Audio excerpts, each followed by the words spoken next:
Bonjour. Aujourd'hui, je viens plus pour porter une réponse à une question qui m'a été posée relative à une de mes vidéos.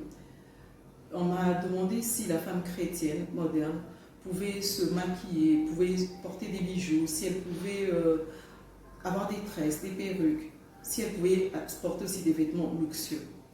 Pour vous répondre, nous allons nous baser sur les Saintes Écritures.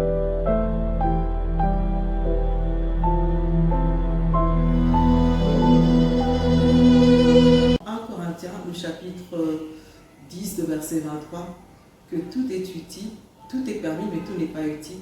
Tout est permis, mais tout n'édifie pas.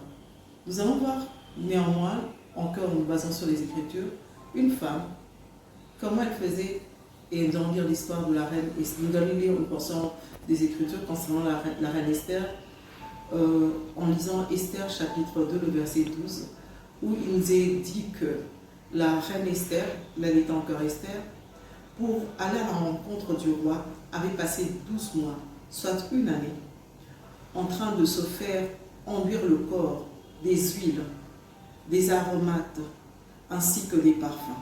Elle a passé 12 mois à prendre soin d'elle, aidée par 10 jeunes filles vierges qui avaient été choisies par le gardien des femmes, Égaï.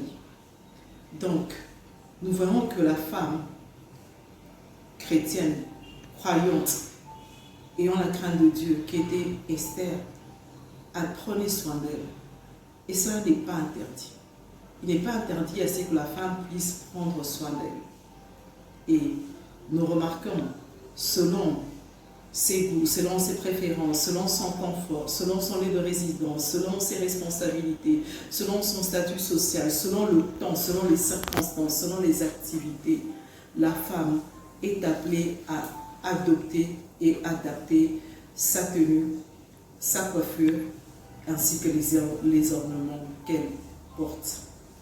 Et selon le texte de 1 Pierre, chapitre 3, le verset 2, il est recommandé à la femme, dans le choix de son accoutrement, dans le choix de ses parures, de toujours avoir à l'esprit la chasteté et la réserve. Mais quelle est la meilleure de parure? La meilleure de parure pour la femme, c'est la crainte de Dieu.